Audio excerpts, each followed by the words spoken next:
Well, welcome to this week's R3 group. This is the last week in our 9-week study through the book of Ephesians, and so far it's been quite a journey, and this week is not going to be any exception as we look at the subject of spiritual warfare. Now, when it comes to spiritual warfare, this is one of those things that, if we're honest at all, we're like, this is a little weird. This is a little hard for me to understand. In fact, we used a phrase on Sunday that we define weirdness based on what we just don't understand. And so often spiritual warfare falls into that category of this thing that just seems odd or seems strange to us. In fact, N.T. Wright has a great quote on this topic. He says, "The topic of spiritual warfare is itself the subject of spiritual warfare.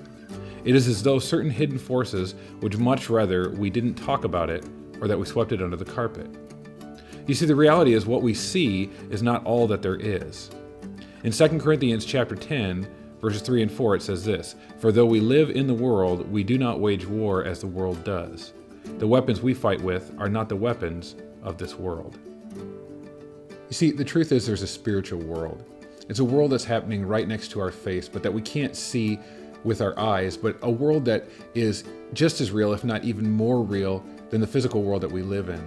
And so our goal tonight is to look at that world, to dive deeper, to get to try to understand the spiritual world that's going on all around us.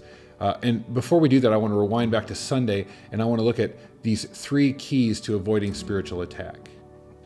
First, know the one who fights for you. In Ephesians chapter 6, verse 10, it says this, "A final word, be strong in the Lord and in his mighty power."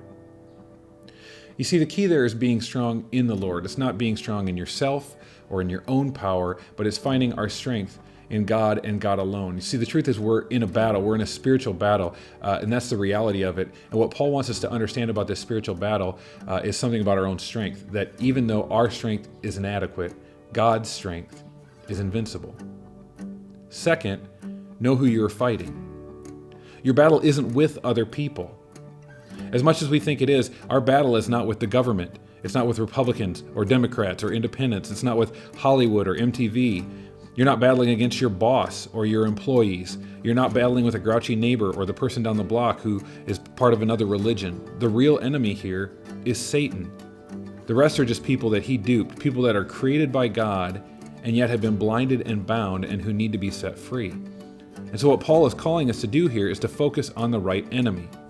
In verses 11 and 12, he goes on, he says, "Put on all of God's armor so that you will be able to stand firm against all the strategies of the devil. For we are not fighting against flesh and blood enemies, but against evil rulers and authorities of the unseen world, against mighty powers in this dark world, and against evil spirits in the heavenly places." You see, our greatest enemy is actually Satan. Satan and his angels are at war. They are at war with God, with the world, and especially with the church. And the problem is, so much of the world is completely unaware. In fact, most of our world doesn't even believe in the devil. Third, he tells us, know how to fight back. Verse 13 through 17 says this, "Then after the battle you will be standing firm. Stand your ground, putting on the belt of truth and the body armor of God's righteousness. For shoes, put on the peace that comes from the good news so that you will be fully prepared. In addition to all of these, hold up the shield of faith to stop the fiery arrows of the devil. Put on salvation as your helmet and take the sword of the Spirit, which is the word of God." You see, God fights for you, but make no mistake, even when you're under God's protection, you still have to fight for what matters. Israel was God's chosen people, and they still had to fight. This was true with Joshua when he took the promised land. It was true with David when he fought Goliath and the Philistines. It was true with Gideon and Judges. You see, there's this mistaken notion out there that when God is in something, the more that God is in it, the less I'll have to fight, the less I'll have to do. And that's just a huge lie that we believe. The reality is, even when God is in something, we still have to fight for what matters. You see, this is a call to not compromise. If we're not careful in the Christian life, we start to give ground in the things that we value. And so Paul is calling us here to stand firm, to take a stand for what we believe. God knows we're going to face battles. If not, why else would he give us armor? So as a group, we're going to wrestle with this question. Where is it hardest for you to admit in this world that there's a battle going on, a spiritual battle that you can't see? And when it comes to God's armor, which piece of his armor are you most in need of in your life right now? Let's take time to wrestle with that, and then we'll jump back in with Reflect.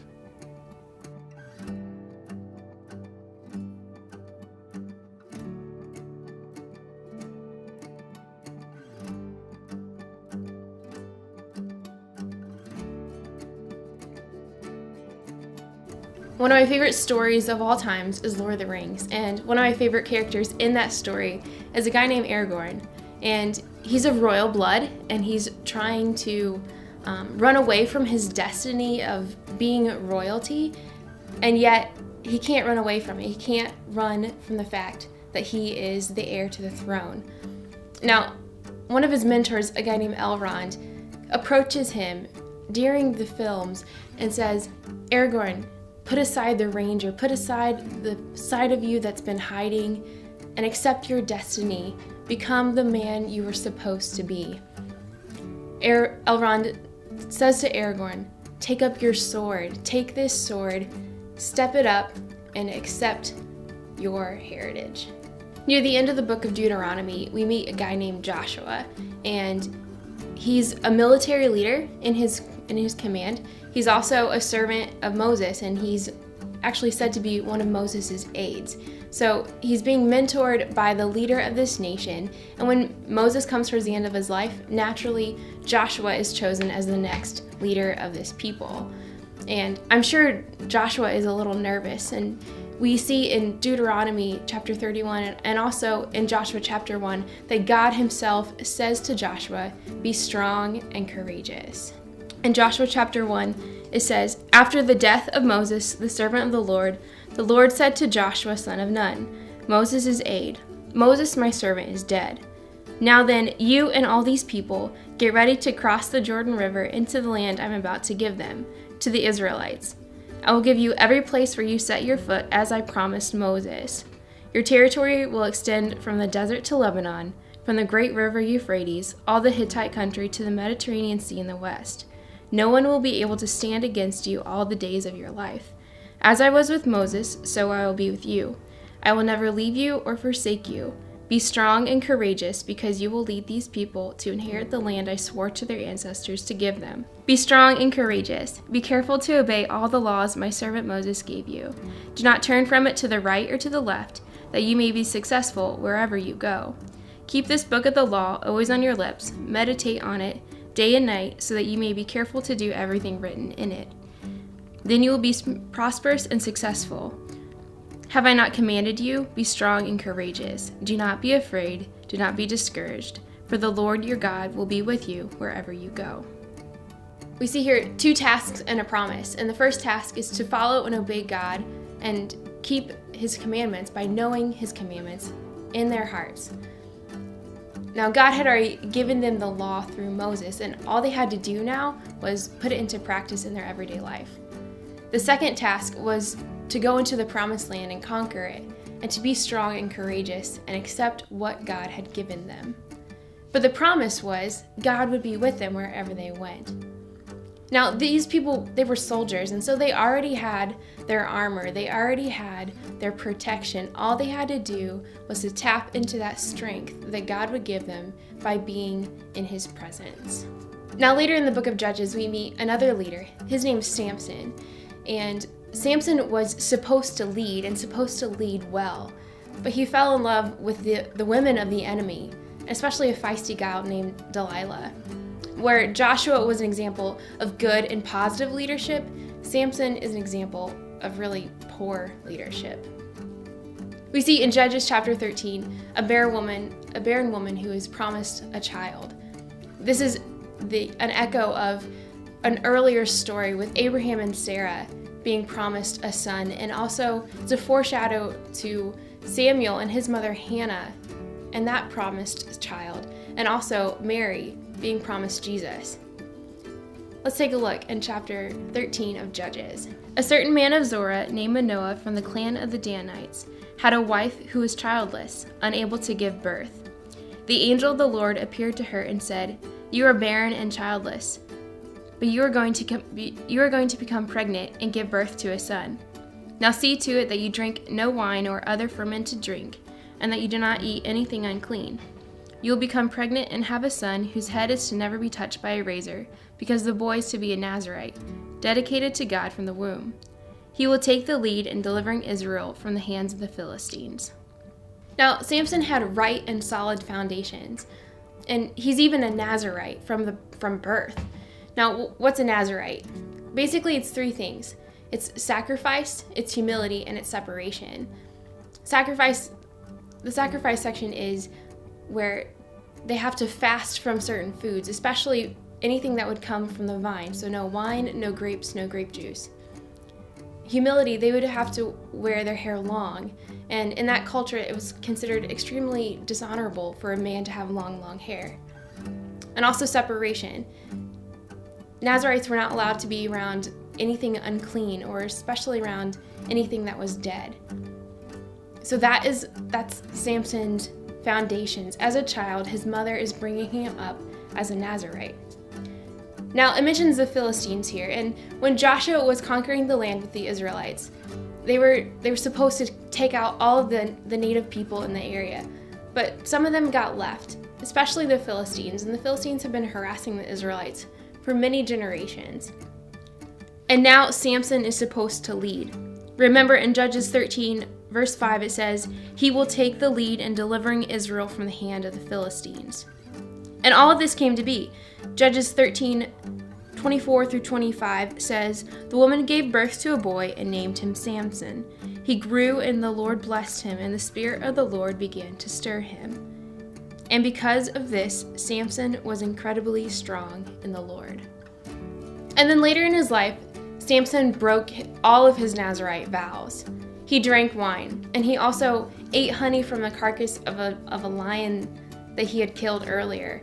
Not to mention he killed several Philistines. And also he cut his hair when he told the lady Delilah that the secret to his strength was in his hair. Now, Samson had strength in the Lord, but he threw it away for the fleshly desires of his heart. And though Samson did follow his heart led him astray. He didn't follow God. He didn't keep his commandments. And because of that, Samson actually got to the point where the Spirit of God left him, and he didn't even know it. But the story doesn't end there. In a last surge of strength, at the end of his life, Samson is able to kill a good number of the Philistines. And we think, yay, hooray, he fulfilled his mission. But he didn't. He failed as a leader. He disobeyed God, and it cost him his dignity, his eyesight, his freedom, not to mention the Israelites were harassed by the Philistines for several more generations.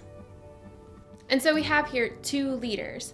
Joshua, an example of one who did leadership well and followed God and obeyed his commandments. And then Samson, one who didn't follow God and disobeyed his commandments. They both had the same potential. They had the same potential for leadership, the same potential for greatness. They also had the same strength from God to lead well and the same power and authority to lead the people. But one failed and one succeeded. One tapped into that strength and power that they had, and one did not. Both of these stories make me think of two objects that maybe you've seen before too. The first one is a battery. A battery has a lot of potential energy and a lot of strength inside of it. But if it's just sitting on your shelf, it's not doing anyone any good. The second thing that it makes me think of is a suit of armor or a coat of arms. Perhaps you've seen one, or you can imagine one from the Middle Ages. Now, when it's standing in the corner as decoration, it still has the same potential to protect you and the same strength to protect you as if it was actually on you. But a decoration doesn't really do you any good in battle. You have to put on the armor. Did you know that God has also given you strength and power? In Ephesians chapter 1, Paul says, "I pray that the eyes of your heart may be enlightened, in order that you may know the hope to which he has called you, the riches of his glorious inheritance in his people, and his incomparably great power for us who believe. That power is the same as the mighty strength he exerted when he raised Christ from the dead and seated him at his right hand in the heavenly realms." And now later in this same book, Paul says in Ephesians 6, "Finally, be strong in the Lord and in his mighty power." We all face spiritual battles, but our strength comes from God. All we have to do is tap into that strength. God has already given it to you. It's right there, ready for you to tap into it. Now, how do we actually tap into that strength and into that power? And actually in Ephesians 6, it tells us later in that chapter. The answer is prayer. Ephesians 6:18 says, "And pray in the Spirit on all occasions with all kinds of prayers and requests. With this in mind, be alert and always keep on praying for all the Lord's people." Prayer is the key to activating that power that God has put within us and activating the armor that we put on every single day. Now, turn back to your life groups and discuss the spiritual battles that you face. And when you're done discussing, I encourage you to pray for each other as you face these spiritual battles. I hope you have a great discussion.